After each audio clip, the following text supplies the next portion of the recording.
The worst thing that you could possibly do is go straight to bed after your workout. And in this video, I'm going to show you the best evening routine for recovery, deeper sleep, and faster muscle growth. Okay, let's get into it.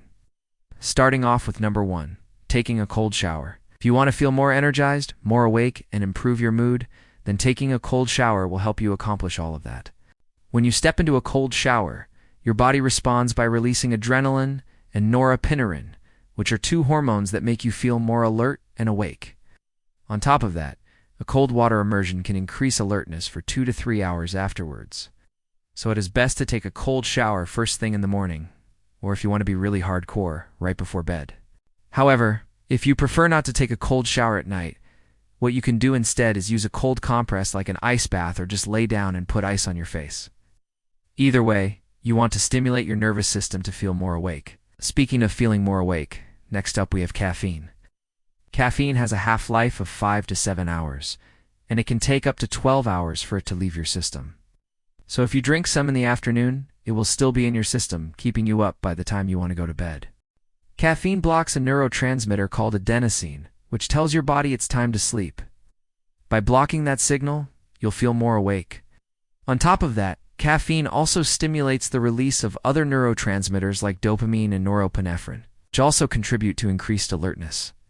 That being said, if you drink too much caffeine, you can end up in a state of chronic stimulation. That means every time you drink caffeine, you'll need more of it to experience the same effects. The recommended amount of caffeine for men is 400 to 500 milligrams per day, which is about 4 to 5 cups of coffee. Next up, we have screen time. Now, there's no doubt that blue light from screens keeps us up and makes us feel more alert. However, I think we underestimate the impact of the actual content we're consuming. Watching a comedy show or movie is going to make you feel more awake compared to watching a documentary or educational video. Because when you're laughing, you're stimulating your brain and nervous system more. This is why you should avoid doing things like scrolling through social media right before bed. Instead, watch something that makes you laugh. Another thing you can do to reduce the negative effects of screens is to use blue light filters on your phone and computer. Or you can wear blue light blocking glasses. But again, I don't think they're nearly as effective as just changing the type of content you consume. Another thing that will keep you up is eating. And although you don't want to eat a big meal right before bed, having a small snack can actually help you stay awake. Eating triggers the release of insulin, which lowers your blood sugar levels, which in turn releases glucagon.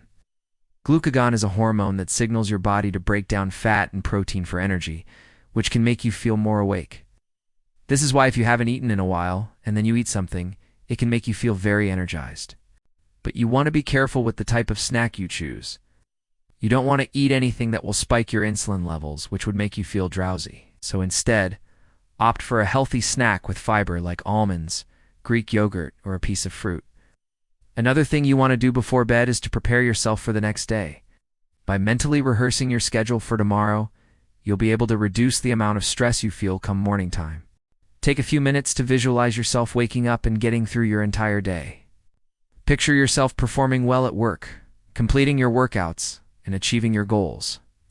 Visualizing success can actually improve performance. In fact, a study showed that people who visualize themselves performing better on a task actually did perform better even though they didn't receive any direct practice. So spend some time visualizing your ideal day and just imagine yourself waking up and crushing it. Next up, we have protein synthesis.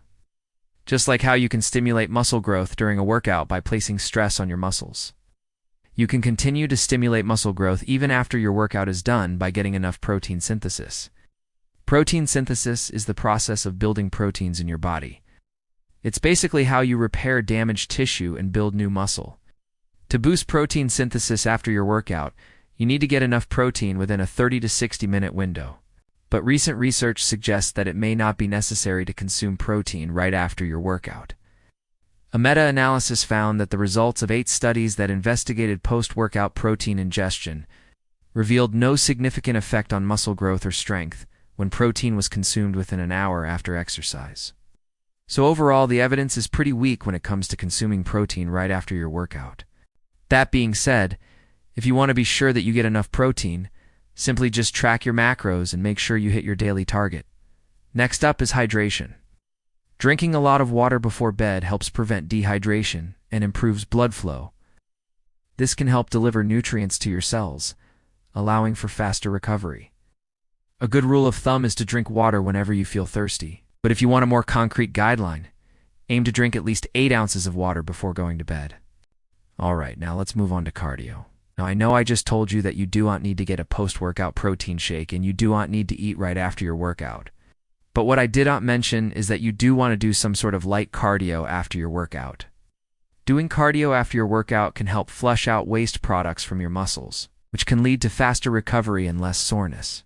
Plus, doing cardio will bring blood back to your heart faster, which means that you won't feel as sluggish the next day. And yes, I realize that most people consider cardio to be low intensity, steady state activities like jogging or cycling. But I believe that cardio also includes high intensity interval training or HIIT. For example, sprinting up a hill followed by walking down the hill can be considered cardio.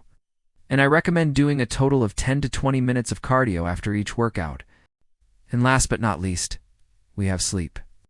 Most people consider going to bed early to be a sacrifice, but that doesn't have to be the case. If you follow everything I just mentioned, you'll feel so tired that going to bed early won't even feel like a sacrifice anymore. Sleeping is actually the most important factor when it comes to recovery. During sleep, your body releases essential proteins called cytokines. These proteins play a key role in repairing tissues, boosting immunity and reducing inflammation. In fact, getting enough sleep is one of the main reasons why athletes recover faster and build more muscle. They simply get more sleep than the average person. On top of that, getting more sleep improves cognitive function, which in turn improves focus and productivity. This is why if you get a good night's sleep, you'll be able to crush it the next day. So those are my top tips for the best evening routine. Remember that you do and want to go straight to bed after your workout, because that can significantly reduce the amount of testosterone your body produces. And instead, you want to follow the steps I just showed you to get more protein synthesis, improve recovery, and stimulate muscle growth. With that said, you guys are awesome, and I'll see you next time.